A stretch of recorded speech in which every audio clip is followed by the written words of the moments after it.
टीयूईटी के इतिहास में एक ऐसा सब्जेक्ट जिसके सिलेबस को लगातार 3 सालों से चेंज किया जा रहा है। जब आप किसी एक टफ सब्जेक्ट के सिलेबस को लगातार चेंज करते हैं तो बच्चों की उसकी स्ट्रैटेजी भी चेंज करनी पड़ती है। और इकोनॉमिक्स सच मायने में अगर मैं बताऊं तो सीयूटी में one of the toughest subject बन चुका है, क्योंकि यहाँ पे 3 बुक्स को आपको पढ़ना पड़ता है। अब क्या है इकोनॉमिक्स का डिटेल सिलेबस और क्या आपकी परफेक्ट स्ट्रैटेजी होनी चाहिए, उस पर हम लोग इस वीडियो में बात करेंगे। तो लास्ट तक इस वीडियो को जरूर देखना, क्योंकि ये वीडियो आपके लिए बहुत ही इंपॉर्टेंट होने वाला है। अगर आप सीयूटी यूजी 2027 के थ्रू इकोनॉमिक्स आपका कोई एक डोमेन सब्जेक्ट है तो यहाँ पे आपको ये वीडियो जरूर देखना चाहिए।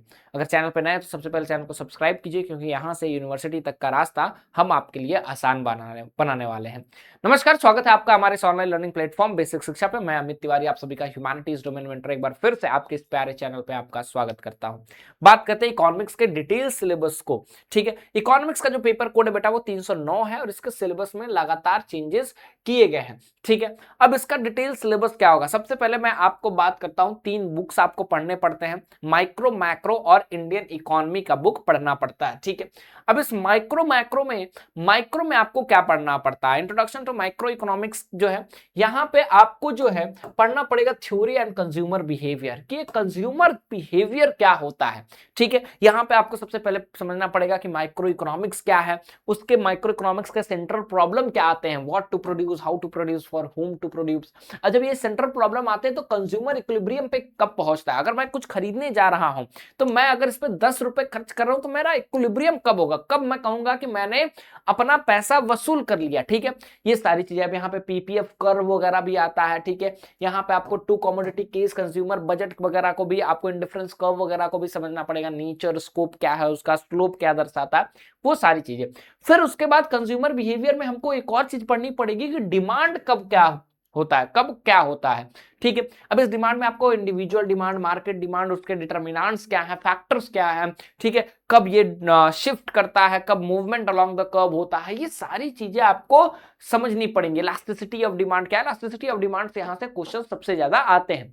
दूसरा, जब आप कंज्यूमर के बिहेवियर को समझ जाएंगे तो आपको प्रोड्यूसर के बिहेवियर को समझना पड़ेगा, प्रोडक्शन की चीजों को समझना पड़ेगा। यहाँ पे आपको प्रोडक्शन फंक्शन समझना पड़ता है कि शॉर्ट रन में और लॉन्ग रन में प्रोडक्शन कैसे होता है। सबसे पहले समझेंगे शॉर्ट रन और लॉन्ग रन होता क्या है, फिर इसमें कैसे प्रोडक्शन होता है।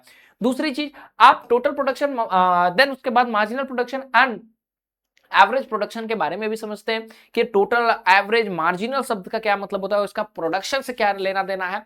एंड देन कॉस्ट रेवेन्यू के बारे में भी आप समझते हैं कि कॉस्ट क्या होता है, रेवेन्यू क्या होता है, कितना मैंने लगाया उससे मुझे कितना आ रहा है पैसा, ये सबको आपको समझना पड़ेगा। Then marginal cost, marginal revenue, average revenue, इसका टोटल कॉस्ट से क्या जो है रिश्ता है, क्या ग्राफ है, कैसे वो काम करता है, वो सारी चीजें आपको बतानी पड़ेंगी। उसके बाद जो है फर्म जो है किस तरह से काम करता है परफेक्ट कंपटीशन में, बहुत सारी कंपनियां काम कर रही हैं तो कैसे अलग अलग कंपनियां उसके काम में वो काम करता है। फीचर क्या होता है, मैक्सिमम प्रॉफिट मैक्सिमाइजेशन क्या होता है, प्राइस डिटर्मिनेशन क्या होता है, सप्लाई के बारे में हम लोग पढ़ेंगे, सप्लाई चेन कैसे मेंटेन किया जाता है, इलास्टिसिटी ऑफ सप्लाई क्या होती है, यहां से क्वेश्चंस आते हैं। मार्केट इक्विलिब्रियम सिंपल एग्रीगेशन में हम लोग देखते हैं प्राइस सीलिंग, प्राइस फ्लोरिंग क्या होता है, एक्सेस डिमांड, एक्सेस सप्लाई क्या होता है, वो सारी चीजें देखेंगे। मैक्रो इकोनॉमिक्स में शुरुआत आपकी नेशनल इनकम से होगी कि सबसे पहले मैक्रो इकोनॉमिक्स कब आया, जॉन मेनार्ड किन्स ने कब लेकर के आया, 1936 में जब थ्योरी आती है तो क्यों आती है, वो सारी चीजें हम लोग देखने वाले हैं। एग्रीगेट नेशनल इनकम के बारे में समझेंगे, factor, cost, GDP, price, welfare वगैरह से क्वेश्चन आता है। यहाँ पे जीडीपी डिफ्लेटर से क्वेश्चन आता है। यहाँ पे सर्कुलर फ्लो ऑफ इनकम से देखेंगे, तीनों मेथड से कैसे कैलकुलेट किया जाता है वो हम लोग देखेंगे। मनी एंड बैंकिंग हम लोग पढ़ेंगे, मनी होता क्या है, फंक्शन क्या है, उसका सप्लाई कैसे किया जाता है, क्रिएशन कैसे होता है, मल्टीप्लायर कैसे होता है, वो सारी चीजें देखेंगे। सेंट्रल बैंक है उसके फंक्शन को देखेंगे, मनी सप्लाई के कंट्रोल के टूल को देखेंगे, और इनकम एंड एम्प्लॉयमेंट में क्या रिश्ता होता है, क्या रिश्ता होता है जब किसी को इनकम मिलता है, एम्प्लॉयमेंट होता है, उससे डेवलपमेंट में कैसे इनकम बढ़ता है, कैसे इनकम घटता है, मल्टीप्लायर कैसे होता है एक्सपेंडिचर पे, वो सारी चीजें। फिर गवर्नमेंट बजट कैसे डिसाइड करती है, उसके क्या क्या क्लासिफिकेशंस हैं, कब वो बजट में खर्चा बढ़ाएगी, कब वो बजट में खर्चा कम करेगी, वो सारी चीजें। बैलेंस डेफिसिट बजट क्या होता है, सब चीज देखेंगे। ओपन इकोनॉमिक्स में बैलेंस ऑफ पेमेंट भी देखेंगे हम लोग, और फॉरेन एक्सचेंज रेट भी हम लोग यहाँ पे देखते हैं। इंडियन इकोनॉमी जो कि लास्ट ईयर ऐड किया गया, उससे पहले मैं तुम्हें बताता हूं कि तुम्हें अपनी तैयारी कैसे करनी है। देखो, जब तुम अपनी तैयारी करने जाओगे तो उस तैयारी में तुमको लाइव क्लासेस जरूर करनी होंगी। ठीक है, डेली लाइव क्लास करो, उसके बाद उसके नोट्स जो हैं वो तुम रखो। नोट्स रखने के बाद जो है उसके डीपीपी करो, उसके प्रैक्टिस सेट दो, उसके जो है टेस्ट सीरीज दो, देन वीडियो देखो कि जो मैंने प्रैक्टिस सेट टेस्ट सीरीज दिया है उसका क्या मैंने सही किया है या नहीं किया है।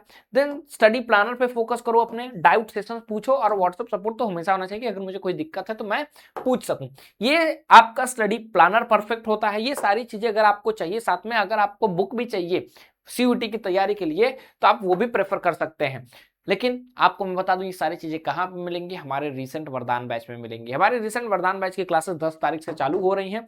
इससे पहले आप ज्वाइन कर लीजिए। ज्वाइन करने के लिए आपको इस नंबर पे कॉल करना होगा, इस नंबर पे कॉल कीजिए और हमारे सपोर्ट स्टाफ से बात करके, जो काउंसलर हैं आपके, उनसे बात करके आप जितनी जल्दी हो सके उतनी जल्दी क्लास में जुड़ जाइए। देरी मत कीजिए, अदरवाइज आपका बैकलॉग लग जाएगा। उसके बाद बात करते हैं हम लोग थर्ड सबसे इंपॉर्टेंट बुक इंडियन इकोनॉमी में। इंडियन इकोनॉमी में आपको पढ़ना पड़ेगा कि डेवलपमेंट पॉलिटिक्स एंड एक्सपीरियंस 1947 से 1990 तक, कि 1947 से 1990 तक भारत की अर्थव्यवस्था कैसे रहती है। उसके बाद आपको पढ़ना होगा यूनिट 2 में कि 1991 का रिफॉर्म्स क्या क्या है, उस रिफॉर्म्स पे हमें बात करना होगा। फिर उसके बाद हमें करंट चैलेंजेस इंडियन इकोनॉमी में, human capital formation, rural development, employment, environment, sustainable development के जो चैलेंजेस मिल रहे हैं, वो चैलेंजेस क्यों मिलते हैं और क्या क्या उसका कारण रहता है। फिर हम डेवलपमेंट एक्सपीरियंस का एक कंपैरिजन करेंगे अपने पड़ोसी देश से, चाहे वो पाकिस्तान हो, चाइना हो, कि भारत लगभग लगभग तीनों देश एक साथ आजाद होते हैं। तो इसमें डेवलपमेंट में इतना ज्यादा डिफरेंस क्यों देखने को मिलता है, क्यों चाइना आज हमसे इतना आगे है, क्यों पाकिस्तान अब हमसे इतना पीछे है, ये सारी चीजों को हम लोग देखेंगे। लेकिन उससे पहले आप हमारे क्लास में जरूर जुड़े, ठीक है। आप हमारे बैच के साथ जुड़ जाइए ताकि आपकी तैयारी और भी बेहतर हो सके। कोई भी डाउट है कमेंट सेक्शन में ड्रॉप कर देना, उस पर वीडियो जरूर लेकर के आऊंगा। Will meet in next video. Till then thank you so much. जय हिंद।